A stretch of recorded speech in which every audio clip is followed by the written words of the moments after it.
If you ever had serious back pain, you know the fear that comes with those two little words, slipped disc. It sounds permanent and scary and like something that needs a major fix, right? But what if I told you the story we've been telling ourselves is missing a huge chapter? A chapter about your body's incredible and honestly overlooked power to heal itself. I know, that sounds pretty wild, but it's at the very heart of some fascinating new evidence.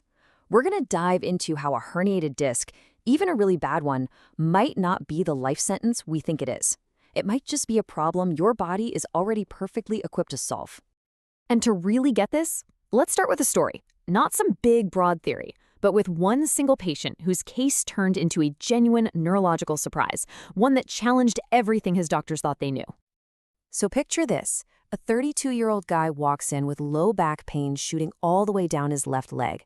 The MRI confirms it. A big disc protrusion at L4, L5 is crushing a nerve root. And the symptom? It is as bad as it gets. He has a complete left foot drop. His foot is paralyzed. We're talking a muscle power grade of 0 out of 5. Nothing.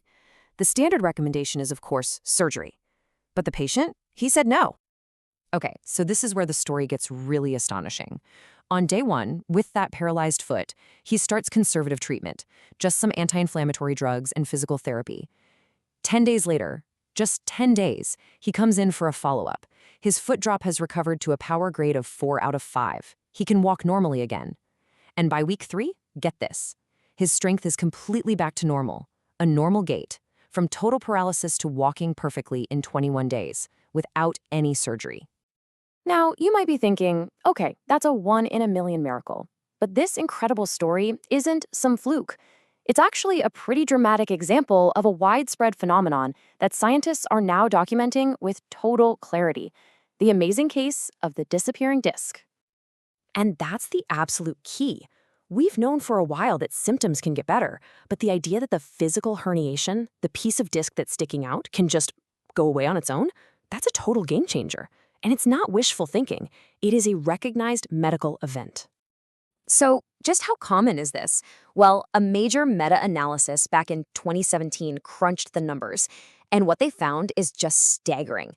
2/3, 66.7% of lumbar disc herniations just spontaneously went away with conservative treatment. Let me say that again. 2 out of every 3 just disappeared on their own. And the best part is, we can actually see it happening. This is the proof in the pudding right here. On the left, you got an MRI of a 24-year-old laborer with a huge L4, L5 disc protrusion causing severe leg pain. Now, look at the image on the right, just 13 months later. It's gone. The piece of disc causing all the trouble has been completely resorbed. His symptoms got better because his body literally removed the problem. So how on earth does this happen? Well, it isn't magic. It's just biology. Your body has this highly effective, built-in cleanup crew that it deploys the second a disc herniates. The fancy scientific name for this is spontaneous resorption. But all that really means is it's the process where your own immune system recognizes that bit of herniated disc, sees it as something that doesn't belong there, and then systematically breaks it down and hauls it away.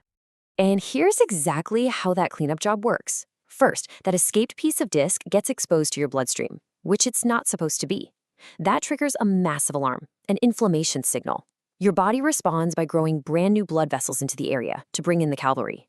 And then the special forces arrive, immune cells called macrophages. Their job is basically to eat and dissolve that foreign disc material.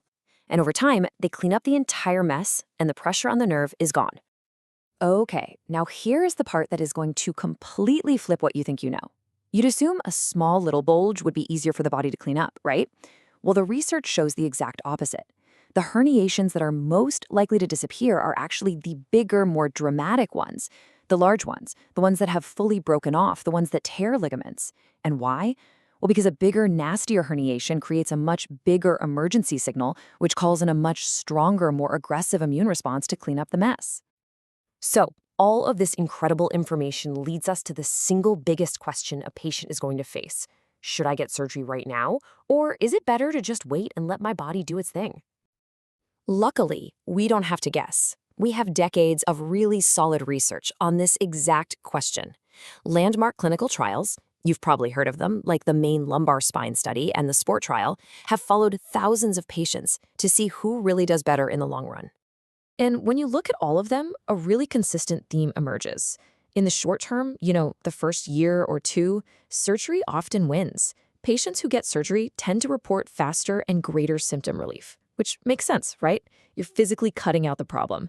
But when you look out 5 or even 10 years, that gap shrinks dramatically. The pain relief, the ability to function, it all becomes very, very similar between the two groups.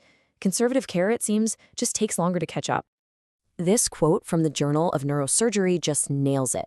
The long-term data tells us that for many people, waiting is an absolutely appropriate strategy. It might feel like the slower path, but it very often leads to the exact same destination. So, what does this all mean for you? How can we turn all this fascinating science into a practical playbook for actually dealing with back pain? Well, the research gives us some pretty good clues about who might be a great candidate for this watchful waiting approach. The signs are good if you're younger, you haven't had symptoms for very long, and the muscle weakness isn't too severe at the start. Of course, and this is super important, the absence of any red flag symptoms like bowel or bladder problems is absolutely critical. At the end of the day, a really good, detailed clinical exam is the foundation for any treatment plan. If there is one single thing to take away from all this, it's about shifting your perspective. A herniated disc doesn't have to be a story about damage and despair. It can be a story of incredible resilience. Your body has a truly remarkable capacity to fix itself. And combining your patients with smart active management like physical therapy, well, that can be an incredibly powerful medicine all on its own. Which leaves us with one final thought. For decades, the first question has so often been, okay, how quickly can we operate to fix this? But knowing what we know now about this amazing disappearing disc, maybe the most important question we can ask is, how can I best support my body's incredible ability to heal itself?